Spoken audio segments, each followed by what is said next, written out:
আসসালামু আলাইকুম এভরিওয়ান। তোর অপেক্ষায় গল্পের 10 নম্বর পার্ট। তো চলো বেশি কথা না কইয়া গল্প শুরু করা যাক। সকালবেলায় এমন কিছু ঘটবে সেটা আমি নিজেও ভাবতে পারিনি। সকালবেলায় আমি ঘুমাইতেছি, তখন জেরিন তার ভেজা চুলের পানি আমার মুখে দিয়ে আমার ঘুম ভেঙে দিল। আর আমি চোখ খুলতে জেরিনকে দেখে আবারও ক্রাশ খেলাম। ভেজা চুল, ভেজা ঠোঁট, কালো শাড়ি পরা, এক কথায় অসাধারণ। জেরিন বলল, কি হলো, এইভাবে তাকিয়ে আছো কেন? আমি জেরিনের দিকে তাকিয়ে হঠাৎ জেরিনের হাত ধরে টান দিয়ে আমার বুকে টেনে নিয়ে বলতে লাগলাম, তোমাকে না আজ অনেক সুন্দর লাগছে। ভেজা চুল, কালো শাড়ি পরাতে একদম পরীর মতো লাগছে। জেরিন বলল, এই ছাড়ো তো, আর পাম দিতে হবে না, ওঠো, অনেক সকাল হয়েছে, নাস্তা করতে হবে। আমি বললাম, এই তোমাকে এইভাবে দেখে কি আর উঠতে মন চাই, চলো না। আর জেরিন বলল, শয়তান ফাজিল, রাতে ঘুমাতে দেয়নি, আবার এখন বলছে আরেকবার, যাও তাড়াতাড়ি ফ্রেশ হয়ে আসো, আমি নিচে আসি। আমি বললাম, ওই জেরিন আসো না, এটা বলেই তার ঠোঁটে আমার ঠোঁট ডুবিয়ে দিলাম। জেরিন প্রথমে ছাড়তে চাইলেও পরে আমার সাথে রেসপন্স দিতে লাগলো। কিছুক্ষণ যেতে আমি ছেড়ে দিয়ে বললাম, যাও নিচে যাও, তোমার ভেজা ঠোঁট দেখে নিজেকে ধরে রাখতে পারিনি, ইচ্ছে করছিল তাই দিয়ে দিলাম। এই বলে আমি ফ্রেশ হতে গেলাম। আর জেরিন একটা মুচকি হাসি দিয়ে নিচে গিয়ে আম্মু আর আপুর সাথে রান্নাঘরে কাজ করতে লাগলো। আমি ফ্রেশ হয়ে নিচে গিয়ে দুলাভাই আর মামুনের পাশে গিয়ে বসলাম। মামুন বলল, তা বিড়াল মারছোস? আমি বললাম, না রে, ঘরে অনেক খুঁজেছি কিন্তু পাইনি। মামুন বলল, হালা আমি সেই বিড়ালের কথা বলছি নাকি? আমি বললাম, তাইলে? দুলাভাই বলল, আরে মামুন বাদ দাও। আচ্ছা শালা বাবু, কাল রাত কেমন কাটলো? আমি লজ্জা পেয়ে, দূর দুলাভাই, এইসব কি বলেন আপনি, তা আপনার রাত কেমন কাটলো? দুলাভাই বলল, আর কেমন কাটবে, তুমি যেই পেঁয়াজ লাগাই দিছো না, পরে নিচে ঘুমাইতে হয়েছে। এটা শুনে আমি আর মামুন হাসতে লাগলাম। আমি বললাম, বলছিলাম না আমারও টাইম আসবে, আর লাগবা আমার সাথে। আপু বলল, কিরে তোরা কি ফুসুর ফুসুর করতেছিস, আমাদেরও বল। আমি বললাম, আরে না আপু, তেমন কিছু না, খালি দুলাভাই বলছে তুমি নাকি দুলাভাই। আর বলতে না দিয়ে দুলাভাই আমার মুখ চেপে ধরল। তারপর দুলাভাই আমার কানে কানে বলল, ভাই আমার আর বাইশ দিস না, অনেক ক্ষেপে আছে। আপু বলল, ওই তুমি ওকে ওইভাবে ধরে রাখছো কেন, ছাড়ো বলছি, ছাড়ো। আপু বলতেই দুলাভাই ছেড়ে দিল। আপু বলল, ভাই তো দুলাভাই কি বলছে? আমি বললাম, তেমন কিছু না, তুমি নাকি অনেক ভালোবাসো দুলাভাইকে, সেটাই আমাদের বলছে। আপু বলল, ও, এই তোমার একটু লজ্জা লাগে না এইসব সবাইকে বলতে? দুলাভাই বলল, লজ্জা কেন লাগবে, আমার তো ভালো লাগে। আবার দুলাভাই মনে মনে বলল, শয়তান ডাইনি জল্লাদ সারাদিন প্যারের উপর রাখে, আবার দেখে লজ্জাও পাই, যত সব ঢং। আপু ভাইয়াদের সাথে কথা বলতে বলতে দেখলাম সবাই নিচে চলে আসলো। মনি আপুর মা বাবা, জেরিনের মা বাবা সবাই নিচে আসতে সবাইকে লম্বা সালাম দিয়ে বসে পড়লাম। আরে বলাতে হয়নি, মামুনের মা বাবা চলে গিয়েছে কাল, মামুন থেকে গিয়েছে। তারপর নাস্তা আসতে জেরিন সবাইকে নাস্তা দিতে লাগলো। সবাইকে নাস্তা দিয়ে জেরিন দাঁড়িয়ে থাকতে আম্মু বলল, জেরিন মা তুমিও বসে পড়ো। জেরিন বলল, না মা, আপনারা খেয়ে ওঠেন, আমি পরে খাবো নি। আব্বু বলল, বেশি কথা না বলে বসো শুভদের পাশে, আরেকটা কথা জানো মুখ থেকে না শুনি, যাও শুভর পাশে গিয়ে বসো, অনেকেই বলে। তারপর জেরিন আমার পাশে বসতেই খেতে লাগলো। তখন জেরিনের মা বলে উঠলো, বিয়াই আমরা আজকে চলে যাব, কেমন? আব্বু বলল, আজ কেন, 2-3 দিন থাকেন, একেবারে আপনাদের মেয়ে আর মেয়ের জামাই একসাথে যাবেন। জেরিনের আব্বু বলল, না বিয়াই, অফিসে অনেক কাজ আছে, তাছাড়া জেরিন আর জামাই বাবু যাবে, আর একটা মাত্র জামাই বলে কথা, আয়োজন করতে হবে না, আমরা সকাল 10টার দিকে বের হব, কেমন? আম্মু বলল, কি যে বলেন, সবাই একসাথে যাবেন ভালো হবে। আমি বললাম, কি বলেন, আজকে যাবেন মানে?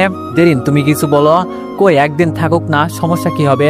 জেরিন বলল, আম্মু থাকো, তারপর না হয় একসাথে যাবা, কেমন? জেরিনের আম্মু বলল, না মা, কেমন একটা লাগে, আমাদের আজকে যেতে হবে, অনেক কাজ পড়ে আছে বাড়িতে, তাছাড়া তোর আব্বু বলছে অফিসে অনেক কাজ বাকি আছে, আজকেই যেতে হবে। আব্বু বলল, আচ্ছা আপনাদের খুশি, এত বললাম থাকলেন না, কিন্তু অনুষ্ঠান করার সময় অনেকদিন থাকতে হবে।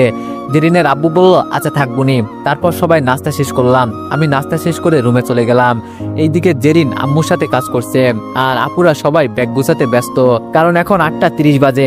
আমি রুম থেকে বের হয়ে গেলাম ছাদে, কারণ ওখানে মামুন এবং দুলাভাই আছে। আমি গিয়ে তাদের সাথে আড্ডা দিতে লাগলাম। তারপর মামুন দুলাভাইয়ের সাথে অনেকক্ষণ আড্ডা দিতে আপুর নিচ থেকে দুলাভাইকে ডাকছে, আর তারা নাকি চলে যাবে, তাই আপুর রুমে ডাকছে। দুলাভাই বলল, শুভ মামুন তোদের অনেক মিস করব, যেতে মন চাইছে না, কিন্তু কি করব, সবাই চলে যাচ্ছে, তাই যাচ্ছি, ভালো থেকো। আমি বললাম, আরে দুলাভাই কি যে কন, মিস কেন করবেন, আমরা আবার যাচ্ছি তো ওখানে 2-1 দিন পর। দুলাভাই বললাম, আচ্ছা তাহলে তাড়াতাড়ি আসিও, কেমন? তখন মনি এসে বলল, ভাইয়া তোমাকে ভাবির রুমে ডাকছে, যাও। মনির কথা শুনে রাসেল ভাই চলে গেল। আর মনি মামুনকে কিছু বলবে, তাই আমিও নিচে চলে আসলাম। নিচে এসে শ্বশুর শাশুড়ি আপুর শ্বশুর শাশুড়ির সাথে কথা বলতে লাগলাম। তারপর সবাই নিচে আসতে আমি আম্মু আর জেরিনের রান্নাঘর থেকে ডাক দিয়ে নিয়ে আসলাম। তারপর সবাই মিলে বিদায় দিতে বাড়ির বাইরে গেলাম। সবাই গাড়িতে উঠে গেল। এখন শ্বশুর আব্বু আমাকে কিছু কথা বলবে। শ্বশুর আব্বু বলল, বাবা মেয়েটা অনেক রাগী কিন্তু মনটা অনেক ভালো, আমি কখনো আমার মেয়েকে কষ্ট দিইনি, তুমি বাবা আমার মেয়েটাকে দেখে রাখিও। আমি বললাম, আরে বাবা আপনি চিন্তা করবেন না, আমি জেরিনকে নিজের মেয়ে থুক্কু নিজের বউ মনে করে আমার জীবন সঙ্গিনী হিসাবে বেছে নিয়েছি, তাই আমি তাকে কখনো কষ্ট দিব না। শ্বশুর আব্বু বলল, আচ্ছা বাবা ভালো থাকিও, তোমাকে আমার মেয়েটাকে দিয়ে গেলাম, দেখে রাখিও। এই বলে গাড়িতে উঠে সবাই চলে যেতে লাগলো।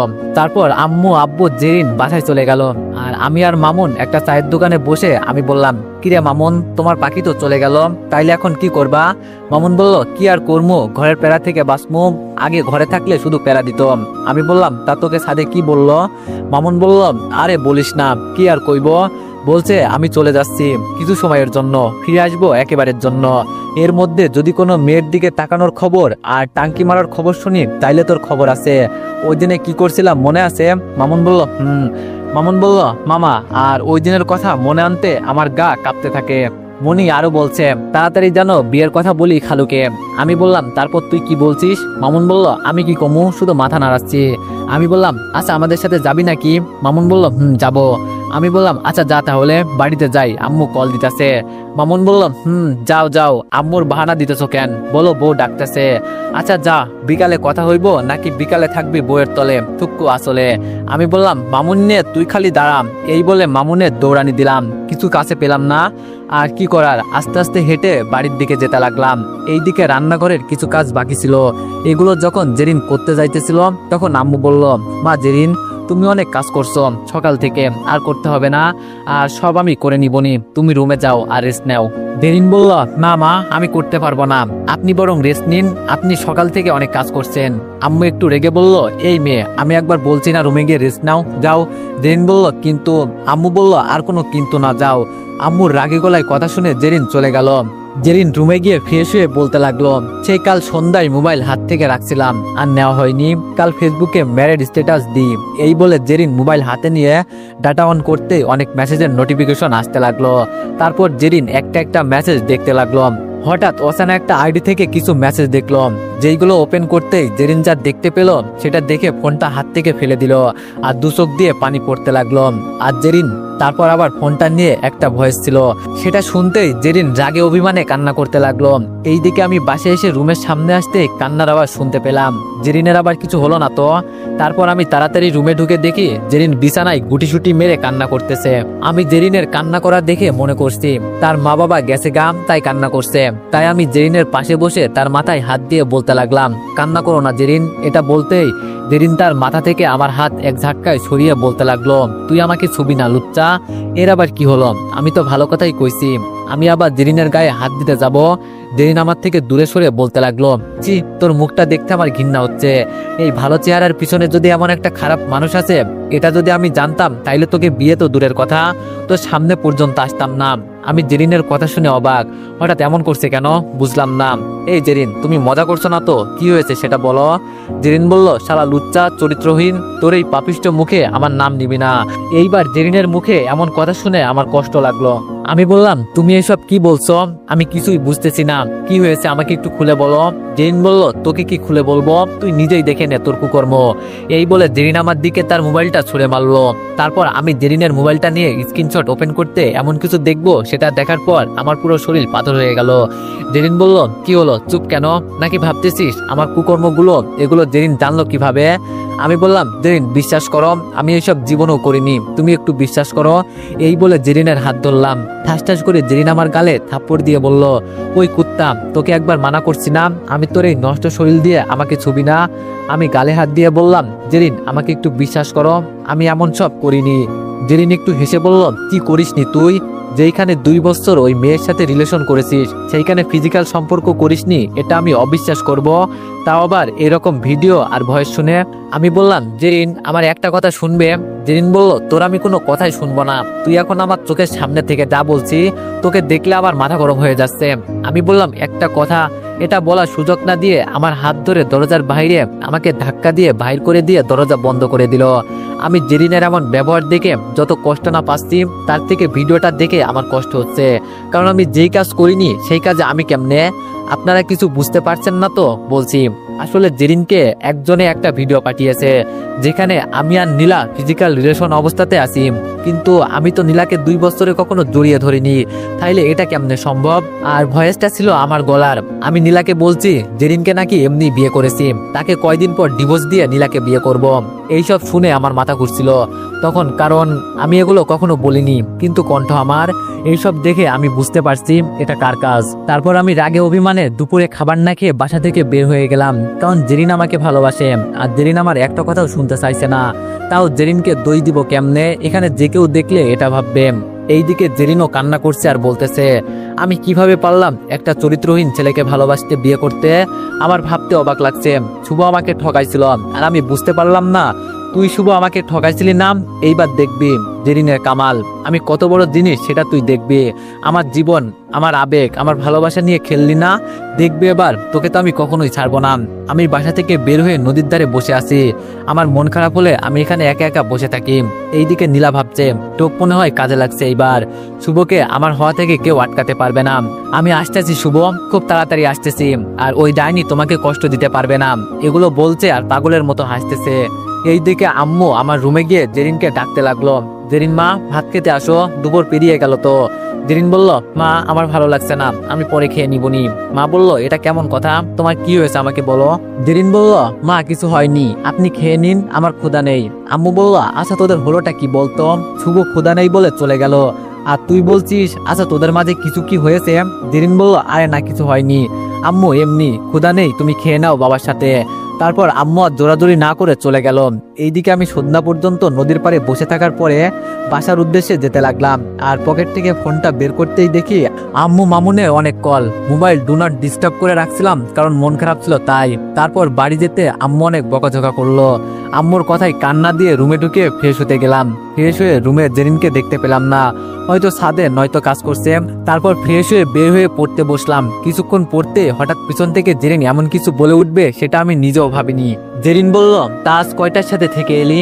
আমি পেছন ঘুরে বললাম মানে? জেরিন বলল মানেটা খুব সহজ, আজ বিকালে কয়টা মেয়ের সাথে সময় কাটালি? আমি বললাম জেরিন তুমি কিন্তু বেশি বলছো, কি আজে বাজে কথা বলছো, এইরকম কথা বলতে তোমার লজ্জা করে না? আমি এটা বলতেই জেরিন আমার সামনে এসে আমাকে ঠাস ঠাস করে থাপ্পড় দিয়ে বলতে লাগলো নিজে কুকর্ম করে আবার সাধু সাজতেছে, এই নিজে আজে বাজে কাজ করবে আর লজ্জা লাগবে না? আর আমি বললেই লজ্জা থাকতে হয়। চি তোর লজ্জা করে না ঘরে বউ রেখে বাইরে মেয়েদের সাথে ঘোরাঘুরি করতে? আমি বললাম জেরিন তুমি আবারও ভুল বুঝতেছো আমাকে। জেরিন বলল তোর মতো চরিত্রহীন লম্পট ছোট লোক আমার ভুল বুঝতে হয় না, যা বুঝি ঠিক বুঝি। আমি লেদা বাচ্চা না যে তুই যেটা বুঝাবি আমি সেটা বুঝবো। আমি বললাম প্লিজ আমার একটা কথা তো শোনো জেরিন। তারপর যা খুশি তাই বললাম। জেরিন বলল তোর মতো প্রতারক মিথ্যাবাদী কি বলবে সেটা আমি জানি, তুই বলবি বিশ্বাস করো জেরিন আমি নীলার সাথে এইসব তো দূরে থাক, তাকে কখনো জড়িয়ে ধরিনি। আমি বললাম সত্যি আমি কখনো তাকে জড়িয়ে পর্যন্ত ধরিনি। জেরিন বলল তুই জড়িয়ে ধরবি কি করে? তুই যে হারের লুচ্চা চরিত্রহীন একেবারে সেরে ফেলছোস। তোকে না অনেক ভালোবাসতাম কিন্তু এখন বাসি না। তোর এই ইনোসেন্ট চেহারার পিছনে যেই চেহারা লুকিয়েছিল সেই চেহারা যদি আমি না দেখতাম তাহলে হয়তো আমার মতো অনেক মেয়ের জীবন নষ্ট হয়ে যেত। আমি বললাম জেরিন বিশ্বাস করো আমি শুধু তোমাকে ভালোবাসি, আর এইসব মিথ্যা তোমাকে কেমন করে বুঝাবো আমি নিজে ভাবতে পারতেছি না। জেরিন ঠাস ঠাস করে চড় দিয়ে বলল এই কুত্তা তোর এই পাপি মুখে ভালোবাসার কথা মানাই না বুঝলি। আমি গালে হাত দিয়ে বললাম জেরিন একটা কথা বলি, সত্যিটা একদিন বের হবেই, তখন হয়তো আমাকে তোমার পাশে পাবে না, তখন অনেক পস্তাবে দেখিও। জেরিন বলল সত্যি? সত্যি হয়তো আরো লুকিয়ে আছে, কে জানে আরো কি কি কুকর্ম করছিস, হয়তো এটাও বের হবে একদিন। তুই আমার পাশে, আরে যা যা তুই মরে গেলেও আমি পস্তাবো না, এটা ভেবে শান্তি পাবো যে পৃথিবী থেকে একটা পাপ চলে গিয়েছে। জেরিনের এমন কথা শুনে আমার এমন মনে হচ্ছে যে এই মুহূর্তে আমার প্রাণটা বের হয়ে যাবে। আর চোখ দুটোর কথা কি বলবো, তারা তো বেহায়া, প্রিয় মানুষের আঘাত করে কথা বললে বৃষ্টির মতো পানি ঝরবে, সে নাকি আমার মৃত্যুতে পস্তাবে না, এটাই তার ভালোবাসার প্রমাণ। জেরিনের এমন কথা শুনে আমি তার সামনে আর থাকতে পারলাম না, তাই আমি রুম থেকে বের হয়ে ছাদে চলে আসলাম। ছাদে এসে আকাশের দিকে তাকিয়ে আসি, আকাশের কোথাও আর চাঁদ বা কোনো তারা দেখতেছি না। হয়তো আকাশটা আজ কালো হওয়ার কারণে সব শূন্য দেখাচ্ছে, ঠিক তেমনই কিছু ভুল বোঝাবুঝির কারণে আজ আমার বুকের বাম পাশটা শূন্য। সময় আর ভালোবাসা আজকাল পাল্লা দিয়ে বদলায়, কত প্রিয় মানুষ হয়ে যায় অপ্রিয়, কত ভালোবাসা রূপ নেয় ঘৃণায়, কত অতীত মুখ থুবড়ে পড়ে থাকে বিষাক্ত স্মৃতির ক্যানভাসে। ভেবেছিলাম হয়তো আর অবহেলা সহ্য করতে হবে না, কারো ভালোবাসার কথা শোনার জন্য অপেক্ষা করতে হবে না। কিন্তু আজ আমার সব ধারণা ভুল প্রমাণিত হলো। যাকে আসল বিছিয়ে আপন করে নিয়েছিলাম, সেই এক বুক কষ্ট উপহার দিতেছে। ঠিক প্রিয় মানুষটার কাছ থেকে অবহেলা পেতে হবে, ঠিক তার কাছ থেকে ভালোবাসা পাওয়ার অপেক্ষা করতে হবে, আমি এমনটা কখনো ভাবিনি। জীবনটা খুব আজব, তাই না? ঘুরে ফিরে একই জায়গাতে আটকে গেলাম, আবার সেই মায়াতে। দোষ কপালের না ভাই, ভুল হচ্ছে আমার, কারণ আমার কপালে ভালোবাসা ছিল না। কিন্তু ঠিক আমি নিজে নিয়ে এসেছি ভালোবাসাকে আমার জীবনে, কিন্তু ঠিক অবহেলাটা আমার পিছু ছাড়লো না। আমি এখানে জেরিনের দোষ দিব না, কারণ যে কোনো মেয়ে যদি তার স্বামীর এমন কুকর্ম দেখে তাহলে এমন করবে। তবে একটা কথা ভেবে কষ্ট পাচ্ছি, সে আমাকে কথা বলতে দিচ্ছে না, আমাকে এখন মানুষ বলে মনে হচ্ছে না। কিন্তু আমি ওই নীলার বাচ্চাকে ছাড়বো না, ওর জন্য আমার জীবনটা পুরো শেষ। শুরুটা ওই শালি করেছে আর শেষটা আমি করে ছাড়বো। আমি জানি ওই নীলার বাচ্চা এখন আমারে ভালোবাসে না, এখনো আমার কাছ থেকে প্রতিশোধ নিতে এমন করছে, তার কারণ আমি তাকে ফিরিয়ে দিয়েছি। তাই এইভাবে আরো অনেক কিছু ভাবতেছি। তখন আম্মু খাবার খেতে ডাক দিল, আমি নিচে গিয়ে খাবার খেতে গেলাম। তারপর আব্বু আম্মুর সাথে কিছু কথা বলতে বলতে খেতে লাগলাম। খাওয়া শেষ করে আমি আমার মতো রুমে এসে বিছানায় শুয়ে ফোন টিপতেছিলাম। কিছুক্ষণ পর জেরিন এসে বিছানার পাশে দাঁড়িয়ে বলতে লাগলো, আমি ঘুমাবো। আমি বললাম, তা ঘুমাও, কে মানা করছে? অনেক তো জায়গা আছে, তাই না? জেরিন বলল, আমি ঘুমাবো, কিন্তু তোর মতো চরিত্রহীন ছেলের সাথে না, তাই বলছি আমি ঘুমাবো। আমি বললাম, ও তুমি খাটে ঘুমাও, আমি সোফায় ঘুমাচ্ছি। আজ সকাল পর্যন্ত তার প্রিয় ছিলাম, আর এখন একটা ঘৃণার পাত্র। আমি চাইলে বলতে পারতাম আমার রুম, আমি এখানে ঘুমাবো, কিন্তু না, কারণ আমি জেরিনের বাবাকে কথা দিয়েছি তাকে কখনো কষ্ট পেতে দিব না। কিন্তু সে নিজে পেলে তো কিছু করার নাই। তারপর আমি বালিশ নিয়ে সবাই চলে যাচ্ছি। এমন সময় জেরিন বলে উঠল, এই শোন, তোকে একটা কথা বলি। তারপর আমি দাঁড়িয়ে জেরিনের দিকে ফিরে বলতে লাগলাম, বলো। জেরিন বলল, আচ্ছা তুই কি চাস তোর এই ভালো কর্মকাণ্ডগুলো তোর বাবা মা জানুক?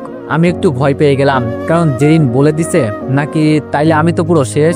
আব্বু আম্মুর সামনে মুখ দেখাতে পারবো না আমি বললাম, না তাই না। জেরিন বলল, গুড, তাইলে তুই যদি চাস তোর এই কথাগুলো তোর বাবা মার কানে না যাক, তাহলে তুই আমার কথা মতো কাজ করবি, কেমন? আমি যেটা বলবো সেটা করবি, কি রাজি? তার মানে জেরিন বলেনি এখনো, এটা ভেবে মুখে হাসি ফুটল। তারপর বললাম, আমি রাজি, কিন্তু মা বাবা জানো এইগুলো না জানে, আমি প্রমাণ করে দিব এইগুলো সব মিথ্যা। জেরিন বলল, সত্যিকে কি আর মিথ্যা বানাবি? তুই যাই হোক, তাহলে আমার কথা শোন। প্রথমত তুই আমাকে তুমি বলে বা নাম ধরে ডাকতে পারবি না। আমি বললাম, তাইলে কি ডাকবো? জেরিন বলল, ম্যাম বলে ডাকবি, আর সবার সামনে নাম ধরে ডাকবি, শুধু একা থাকলে, বুঝলি? আর দ্বিতীয়ত, যারা এখনো জানে না তোর আর আমার বিয়ে হয়েছে, তাদের আর বলবি না যে আমরা স্বামী স্ত্রী। তুই রাজি কিনা বল? আমি মনে মনে একটু হেসে বললাম, সুযোগের সবাই সদ্ব্যবহার করে, যেহেতু আপনি বলছেন তাতে আমার কিছু বলার নেই। জেরিন বলল, যেহেতু আমি তোকে আজ থেকে স্বামী হিসাবে মানি না, সেহেতু বাইরে আমি কি করব না করব এতে তুই কোনো নাক গলাবি না। আর তুই আমাকে ডিভোর্সের কথা তো ভুলেও মুখে আনবি না, কারণ আমি তোকে ডিভোর্স দিব না। কি তুই আমার সব কথাতে রাজি? আমি মনে মনে বললাম, যাই হোক, সব খারাপ কথার মাঝে একটা কথা তো ভালো লাগলো, কারণ জেরিন আমার কাছ থেকে ডিভোর্স চায় না। কিন্তু আমার একটা কথা মাথায় ঢুকছে না, আদৌ কি জেরিন আমাকে ভালোবাসে নাকি কিছু উদ্দেশ্য নিয়ে আমাকে বিয়ে করেছে? জেরিন বলল, কি রে, কি ভাবছিস, রাজি নাকি না, কোনটা বল তাড়াতাড়ি। আমি কোনো কিছু না ভেবে রাজি হয়ে গেলাম। জেরিন বলল, গুড বয়, তাহলে বালিশটা সোফায় রেখে খাটে আয়। এটা বলে জেরিন বিছানায় শুয়ে পড়ল। আমি জেরিনের কথা মতো বালিশটা রেখে খাটে গিয়ে তার পাশে বসলাম। তার পাশে বসতেই আমার গালে একটা থাপ্পড় দিয়ে বলতে লাগলো, ওই লুচ্চা, তোকে আমার পাশে বসতে বলেছি? আমি বললাম, না, কিন্তু খাটে আসতে তো বললেন। জেরিন আবার একটা থাপ্পড় দিয়ে বলতে লাগলো, কুত্তা চরিত্রহীন, খালি বদমতলব থাকে মাথায়, তাই না? বাইরে নষ্টামি করেও কি মন ভরে না? জেরিনের এমন কথা শুনে ইচ্ছে করছে মরে যেতে। জেরিন বলল, হয়েছে হয়েছে, আর নেকামো না করে আমার পা একটু টিপে দিত, অনেক ব্যথা করছে। জেরিনের এমন কথা শুনে আমি কিছু বললাম না, কারণ স্বামী বইয়ের পা টিপতেই পারে, কিন্তু তার আগের কথাগুলো আমার বুকে একদম তীরের মতো গিয়ে লাগছে। আমি বললাম, আচ্ছা আমি মানি, এই চরিত্রহীন লোক যদি আপনার পা ধরি, তাহলে তো আপনার সম্মান নষ্ট হবে, তাই না? কারণ আপনি তো আমাকে বলছেন চরিত্রহীনের সাথে এক বিছানায় থাকতে পারবেন না, তাইলে? এটা বলতেই জেরিন শোয়া থেকে উঠে আমার গালে আবার 2টা থাপ্পড় মারলো। তার থাপ্পড় খেতে খেতে আজ আমার গালের অবস্থা টাইট। জেরিন বলল, এই ছোট লোক লম্পট কোথাকার, তোর তো সাহস কম না, আমার মুখে মুখে তর্ক করিস, তোকে যেটা বলছি সেটা কর, আর এটার সাথে বিছানা শেয়ারের সাথে মিলাস না, বুঝলি? তুই একটা চরিত্রহীন লম্পট বগাটে লুচ্চা, তোর বিশ্বাস নাই, সুযোগ পেয়ে কি না করে ফেলিস। নে কথা না বলে এখন কাজ শুরু কর। জেরিন শুধু আমাকে যে কথাগুলো বলছে, তখন আমি তার দিকে তাকিয়েছিলাম। আমি দেখতে পাচ্ছি জেরিনের মনে আমার জন্য কোনো জায়গা নেই, আছে শুধু ঘৃণা। তার প্রতিটা কথা আমার বুকে তীরের মতো বিচ্ছে, তার এক একটা কথায় আমার হৃদয় এক এক টুকরো হচ্ছে। জেরিন বলল, কিরে এখনো মেয়ে মানুষের মতো দাঁড়িয়ে নেকামি করবি নাকি পা টিপবি? জেরিনের কথায় আমি আর দাঁড়িয়ে না থেকে আমি জেরিনের পা টিপতে শুরু করলাম। কিছুক্ষণ পা টিপতে আমার ঘুম পেতে লাগলো, তাই ঝিমোচ্ছিলাম। এতে জেরিন চেঁচিয়ে উঠল, কিরে কুত্তা, না ঘুমিয়ে ঠিক মতো পা টেপ, না হয় এক লাথি মেরে খাট থেকে ফেলে দিব। জেরিনের কথায় আমি আবার ঠিক মতো মাথা ঝাটকা দিয়ে আবার পা টিপতে লাগলাম। এইভাবে জেরিনের পা টিপতে টিপতে কখন যে জেরিনের পায়ের উপর মাথা রেখে ঘুমিয়ে গেলাম নিজেও বলতে পারবো না। কথা ছিল জেরিন আমার বুকে মাথা রেখে সবসময় ঘুমাবে, কিন্তু একদিন যেতে না যেতেই আমি তার পায়ের উপর মাথা রেখে ঘুমাচ্ছি। জেরিন আমার দিকে তাকিয়ে বলল, ইস, ছেলেটা ঘুমন্ত অবস্থাতে অনেক ইনোসেন্ট, নিষ্পাপ লাগে। তখনই আমার করা কাজগুলোর কথা মনে পড়তেই জেরিনের মাথা গরম হয়ে গেল, আর আমার মাথার চুলগুলো ধরে টান দিয়ে তার পা থেকে আমার মাথা সরিয়ে নিল আর আমাকে নিচে ফেলে দিল। এইদিকে আমি মনের সুখে ঘুমাইতেছিলাম, হঠাৎ কেউ আমাকে চুল টান দিয়ে খাট থেকে নিচে ফেলে দিল। আমি ঘুম ঘুম চোখে বলতে লাগলাম, কে আমাকে এইভাবে ফেলে দিল? তখন জেরিন খাট থেকে নেমে আমার গালে থাপ্পড় দিতে আমার সব ঘুম চলে গেল। জেরিন বলল, এই কুত্তা, তোর সাহস কি করে হলো আমার পায়ে মাথা রেখে ঘুমানোর? আমি গালে হাত দিয়ে বলতে লাগলাম, আসলে আমি বুঝতে পারিনি, পা টিপতে টিপতে কখন যে ঘুমিয়ে গেছি বলতে পারবো না। জেরিন বলল, বুঝি, তোর মতো লুচ্চার মনে কি চলে, শালা লুচ্চা কোথাকার। তোদের মতো কিছু ছেলে লুচ্চামি কখনো যাবে না, যতই অপমান করি না কেন। এটা বলেই জেরিন ওয়াশরুমে চলে গেল। আর এইদিকে জেরিনের কথাগুলো শুনে আমার চোখ দিয়ে অনবরত পানি পড়তে লাগলো। সামান্য মাথা রেখে ঘুমিয়েছি, এতে এত কিছু? আমি তো আর পরপুরুষ না, আমি তো তার স্বামী। এইদিকে জেরিন ফ্রেশ হতে হতে বলতে লাগলো, চান্দু, সবে তো মাত্র শুরু, সামনে আরো কত কি যে তোমাকে সহ্য করতে হবে। আমাকে ধোকা দেওয়া, তাই না? দেখো আগে আগে হতা হে ক্যা। এইদিকে আমি দাঁড়িয়ে দাঁড়িয়ে মনে মনে বলতে লাগলাম, কিছু মিথ্যা অভিযোগের জন্য আজ আমাকে এমন অবহেলা করছো জেরিন। একদিনেই অবহেলা করার মানুষ থাকবে না, তখন হাজার খুঁজেও এই লুচ্চাকে আর পাবে না। একটু পর জেরিন ওয়াশরুম থেকে বের হতে আমি কিছু না বলে ওয়াশরুমে যেতে লাগলাম। তখন জেরিন বলতে লাগলো, এই শোন, ওয়াশরুমে কিছু ভেজা কাপড় আছে, ওগুলো ভালোভাবে ধুয়ে রাখবি। আমি আচ্ছা বলে ওয়াশরুমে চলে গেলাম। এখন আপনারা বলতে পারেন আমি কিছু বলতাছি না কেন? প্রথমত, বইয়ের কাপড় ধোয়া কোনো অপরাধ না। দ্বিতীয়ত, কাল আমাকে কিছু সত্য দিয়েছে, যদি আমি তার কথা না শুনি তাইলে সে আমার মিথ্যা অভিযোগগুলো বাবা মাকে বলে দিবে। তাই আমি নীরবে সব সহ্য করে যাব। তারপর আমি জেরিনের কাপড় ধুয়ে এবং নিজে ফ্রেশ হয়ে রেডি হয়ে গেলাম, কারণ আজ কলেজে যাব। তারপর নিচে গেলাম নাস্তা করতে। বসতে আব্বু বলে উঠলো, কিরে তোর গাল এত লাল হয়ে আছে কেন? আব্বুর এমন কথা শুনে আমি কিছুটা ভয় পেয়ে গেলাম। তারপর বলতে লাগলাম, আব্বু ইয়া মানে। আব্বু বলল, কিরে এত ইয়া মানে কেন করছিস?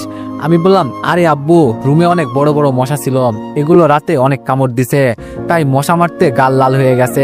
আমার কথা শুনে আব্বু কিছুটা মুচকে হাসি দিয়ে নাস্তা করতে লাগলো। আমি তো আব্বুর হাসির কারণ বুঝলাম না, আপনারা বুঝলে বলবেন।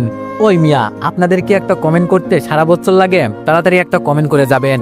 তারপর আমি আমার মতো নাস্তা করে টেবিল থেকে উঠে যখন বের হতে যাব, তখন আম্মু বলল, কি রে কোথায় যাস? আমি বললাম, কলেজে। আম্মু বলল, সবে মাত্র বিয়ে করলি, বৌমাকে সময় দিবি, তা না করে কলেজে যাস? আমি মনে মনে বললাম, তোমার বৌমা আমাকে সহ্য করতে পারে না।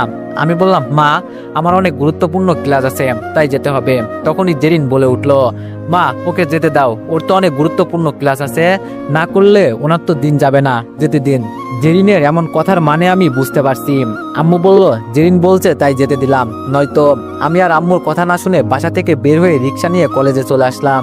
কলেজে ঢুকতেই কোথা থেকে নীলা আমার সামনে এসে বলতে লাগলো, কেমন আছো? এইদিকে এই মেয়েটার দেখে আমার মাথায় রক্ত উঠে যাচ্ছে। আমি নিজেকে কন্ট্রোল করে গজগজ করে বলতে লাগলাম, ভালো আছি। নীলা বলল, কিন্তু আমি বুঝতে পারছি তুমি ভালো নেই। ইস দেখো, ওই ডাইনিটা তোমাকে মেরে পুরো গালটা লাল করে দিছে। দেখি, কাছে আসো, আমি একটু আদর করে দিই, তুমি ভালো হয়ে যাবে। এটা বলতে নীলা আমার গালে হাত দিতে যাবে এমন সময়। তো এভরিওয়ান, নেক্সট পার্টের জন্য সবাই একটু অপেক্ষা করো, আর সবাই একটু বেশি বেশি লাইক আর কমেন্ট করে দিও। ধন্যবাদ।